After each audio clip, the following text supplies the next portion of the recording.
Good afternoon. How are you?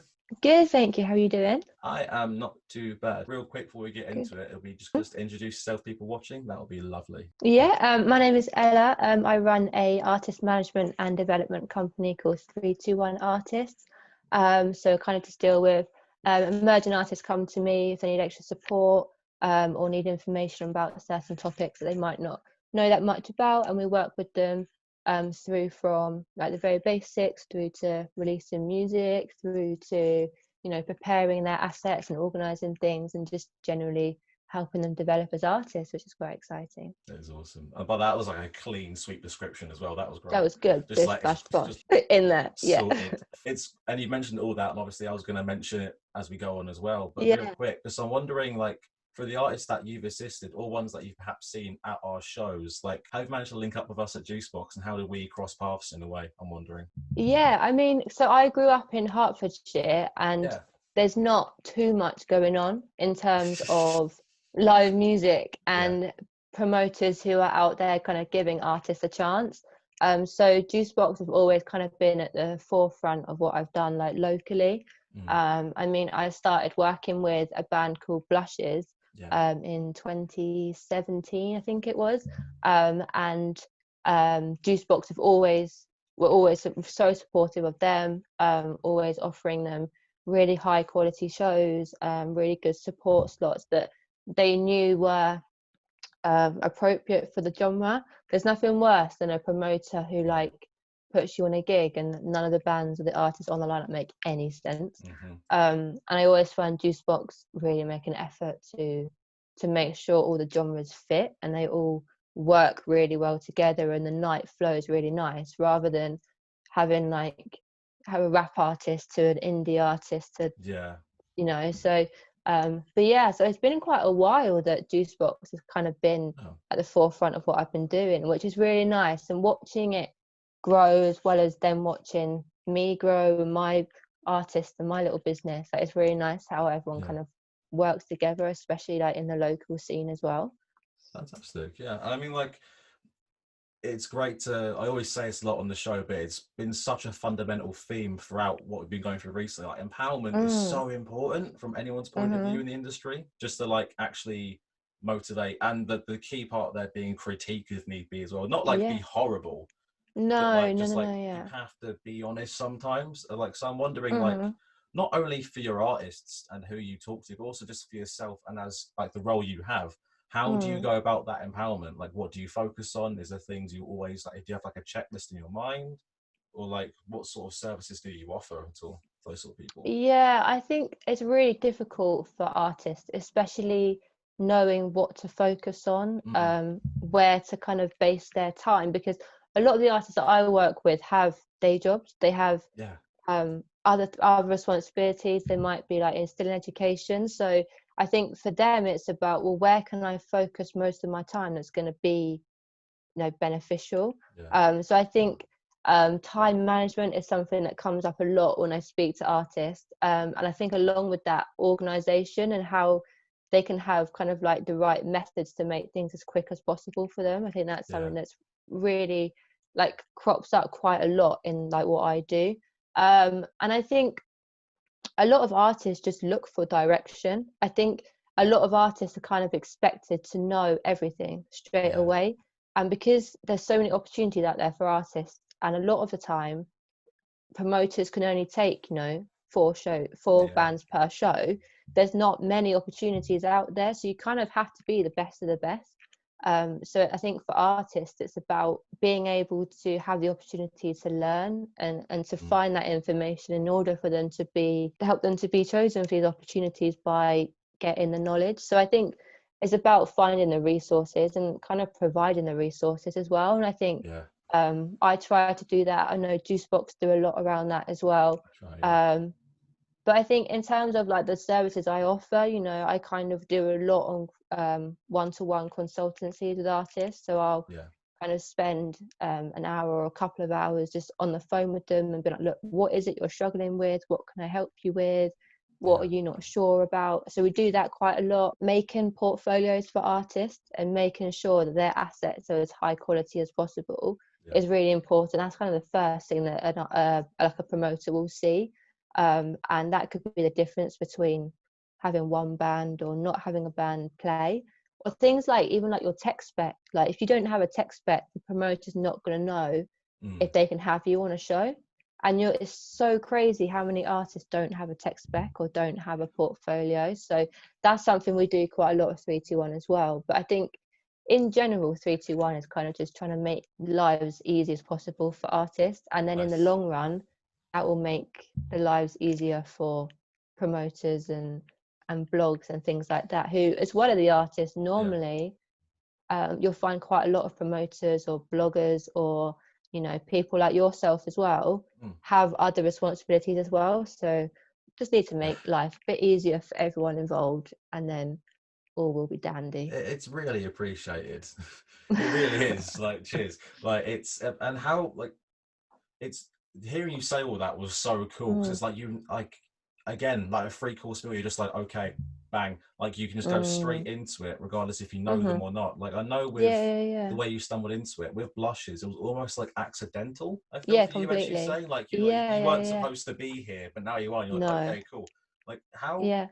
did you have experience prior to that in terms of music scene? Were you just Nothing. always I had interested? nothing. Mate, okay. Yeah. So I was just really involved in music. Like I Yeah. loved emerging music. I loved listening to music, loved going to gigs. I like listening to artists that no one else at school knew about. Like, and that was kind of like a little secret that I had. Like, it was Yeah. so nice to have these artists who I knew that other people didn't. And then when I was 17, I got approached for this like an artist development company called Secret Sessions, and they kind of did live sessions with artists. They put on secret shows in London, and I kind of worked with them for a bit. And through that, my job was to basically recruit artists and find artists who wanted to get involved. And through that, I found Blushes. I was introduced to their manager at the time, and we had a meeting, and it was basically, I want you to work with Blushes, I want you to join Yeah. the team. And then kind of the more work I was doing, the more more responsibilities their manager at the time was kind of finding, especially in their personal life. And I ended up just taking over. And I was like 18 years old. I had Yeah. no clue what I was doing. I'd never done anything like that before. I feel very sorry for Blushes, because the first couple of gigs they played when I was managing them were not the greatest. Right. But it was an opportunity where either I was like, this band will be picked up by by someone else if I don't step in, and I knew they were onto something really good, and I just took a chance. And I think I just taught everything I knew to myself. Like I just made an effort to constantly learn and to Yeah. constantly grow. And I think our artists who have that you know that mindset are the ones who tend to go further, because they Totally. know they need to push themselves, they know they need to do more. But yeah, I fell into management by complete accident, which That's cool though. looking back is a bit nuts. But like one of the artists who I discovered when I was 15, I manage him now. And Nice. it's like, yeah, so it's so nice to be able to be in that position where I could, when I was 15, I could buy his t-shirt and help him out. Whereas now I can help him out by managing him and helping him grow every day. So the life is funny. It is, and I've been very lucky, I think, as well. That's like that was like, it sounds like it's like an accidental like law of attraction thing, that, you know what, if you Yeah, like manipulate yeah, destiny, yeah, that's what it yeah. sounds like. Like I wasn't meant to, but yeah, I'll take it, I guess. I'll Yeah, I'm take here it. now. Yeah. I'll take it. And do you still hold that attitude though? Not like unprofessional, but Mm. it's still fun to you wake up and think, I'm managing today. Like, do you still get that? Does that help with the job in a way? Yeah, definitely. I mean, this is only like a side job, but it is a hobby. Like I Yes. have Yeah. another full-time job, like I work like 40, 50 hours a week. Like, Right. so the management stuff, it is a hobby. And I think by having it as a hobby, like I enjoy it more. I think knowing that um everything I do is going to make a difference. Like if I knew that I had to do X amount of money a month to make a certain amount of money to be able to Yeah. afford rent, then I don't think I would enjoy it enough. And Right. I Yeah. wouldn't be in a position where I'd wake up in the morning and be excited by it. I'd wake up in the morning I have to do Yeah. this today, or I have to sell this many products in order to be able to pay rent, and I don't want it to be like that. So No. I am very, very lucky that the artists that I manage, I completely adore both of them, whether I manage them or not, don't manage them. I'm really happy and excited by them. And I think if you're not your artist's biggest fan, then as a manager, you're not doing something right. And Yeah. I think I wake up and I'm really excited to see them excited by things as well. But yeah, I think seeing it as a hobby and seeing it as something that's kind of like an extra task and extra responsibility is something that I really appreciate being able to do, I Awesome. think. Yeah, I mean, like, would that be good advice, do you feel, for people who want to pursue it, perhaps, or would there be more advice to go alongside with that, do you think? If you had to give, I I know that's a think, generic one, but like if you had to pass on any yeah, info. I think the thing is management can be so informal. Like Yeah, anyone could wake up and be like, I want to manage, my mate's band, yeah, and or their band could turn around. That band could turn around and be like, look, we just need someone who can answer a couple of emails. We need someone who can, give us a bit of advice here and there. yeah. I taught myself everything I knew when I was like 18 years old, and I no one knows everything. No. And I think anyone has the potential to manage. Anyone who has got the right passion and the right mindset can do it. And it's the same for bands and artists. As long as you've got the mindset of, I'm happy to learn, I'm happy to Yeah, to put the work in, and I think that's enough. And you'll make mistakes along the way, of course you will. Like yeah. I make mistakes all the time. I Yes, yeah. like there'll be things that you don't know. Like I say to my artists all the time, look, I don't know the answer to a question, but I'll find out and I'll let you Mm-hmm. know. And that Yeah. honesty is so important. I think everyone in the music industry is winging it, Oh, everyone. yeah. Whether you like it or not, that's how it goes. So I think it's fun having that mindset of knowing that every day you can learn something new, you can wing it a bit more. Yeah, And I think as an artist, that's enough. As long totally. as you're enjoying what you're doing, there's no right or wrong. If you want to be in a band, you're only in a band to rehearse and play music, you don't necessarily want to gig or Mm, release music, that's fine. Like a band or being an artist is whatever you want to make it to be. So beautiful. I think the mindset is just basically be prepared to work hard and learn. If you want to move forward, that's the way to do it, Totally. I think. Totally. It's like I remember when I first like realized that, I was like, I have to Mm, do work. mm, mm-hmm, But now I'm like, I have to do work, okay, but I'm confident in that. And that makes me feel good. mm, I'm getting it done. It's a nice feeling yeah, being that sort mm-hmm. of productive side of it. So no, I do agree with that wholeheartedly. You just got to really grind. I hate the word grind. I hate that term. Like, oh, you Yeah, got to grind. You kind of got to do the grind. You kind of got to do yeah, the grind, but just don't. But also, don't overwork yourself. yeah, Know when to definitely, stop. yeah. Please know when to stop. Yeah, because you get to the point where the fun just is zapped out of it Mm, because you're so busy focusing on where's the next gig going to come from, where's this coming yeah. from, like what's happening with this, like. And I think it happened with Blushes in a way because we were doing so much and so much happened so quickly. They got to the point where we're like, we just want to play music, we just Yeah. want to be in a rehearsal and mess around for a couple of hours and enjoy it. And I think it's so easy for artists to forget kind of where they came from and why they're doing it in the first place, and that was just because they wanted to write good music and they wanted to play around together. So I think it's about knowing your limits in terms Mm-hmm. of the amount of work you can do. I agree with that. Like, and the real last question regarding this, before I hop onto Mm. the final one, do you ever find yourself at that point with that? I'm wondering. Like, did you ever have to like stop yourself a bit or like reconsider at all? I'm wondering, or was it always? Would you always know that you keep this on the side? If you know what I mean? No, definitely. I think if you haven't gone through that kind of like Yeah. point as a manager and you've been like, what am Oh I yeah. doing? Yeah. Then there's like, I feel like every manager has gone through it where everything is everything gets a bit much. Yeah. It doesn't mean you don't enjoy what you're doing, like the complete opposite, but it gets to the point where you're like, wow, like, and especially when you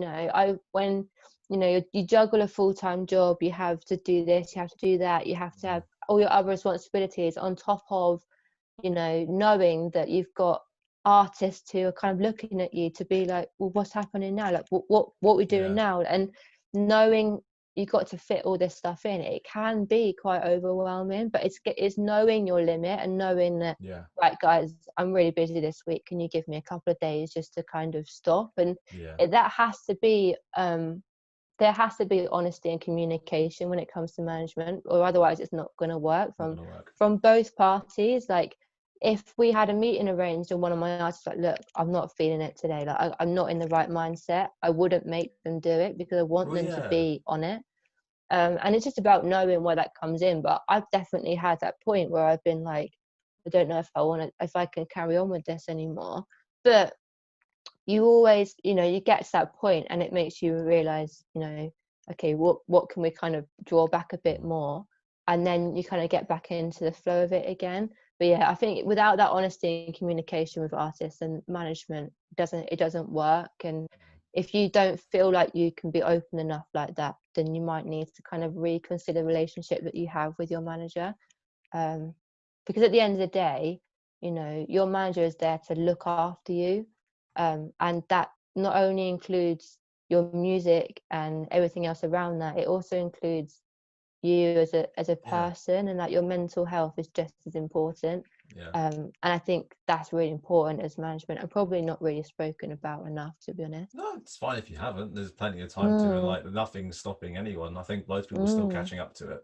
Like, yeah, definitely. I'm a big advocate for it, but even sometimes I don't talk about it a lot in a time where I should. Even with my own like bandmates or my friends, even like it's not horrible not to, like it's people just take time to really like digest it and like say what they want to say in regards to that. I feel yeah, definitely, and that's okay.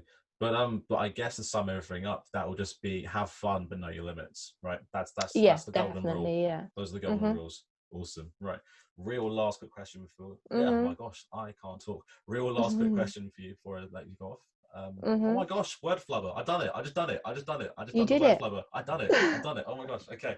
Real quick before I set you free. Yeah. What sort of music or what new band, perhaps a band that you represent, if you have to choose, or all of them if you want, what have you been listening to recently? What would you recommend to people watching this? Man. My artist, obviously, Honeybees and Split the Dealer, both great. You should go and have a check them out. Who else I've been listening to? A couple of bands that Juicebox have been working with. There's one called Rams, I think they're called. They are so cool. Really, really cool. And they've got such a good team around them, and everything seems to be going so well for them, which is really exciting. Who else I've listened to? There's a band called DBA who I saw. Oh, where did I see them?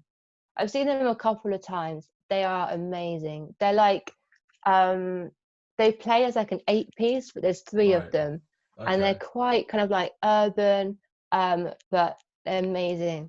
So they're really cool as well. But yeah, I think there's just so much amazing stuff out there at the moment, and you can get so lost in finding new music at the moment, which is exciting. But I think Juicebox, obviously, the place to go, to find new music. Thanks. Right in the heart. Right in the heart.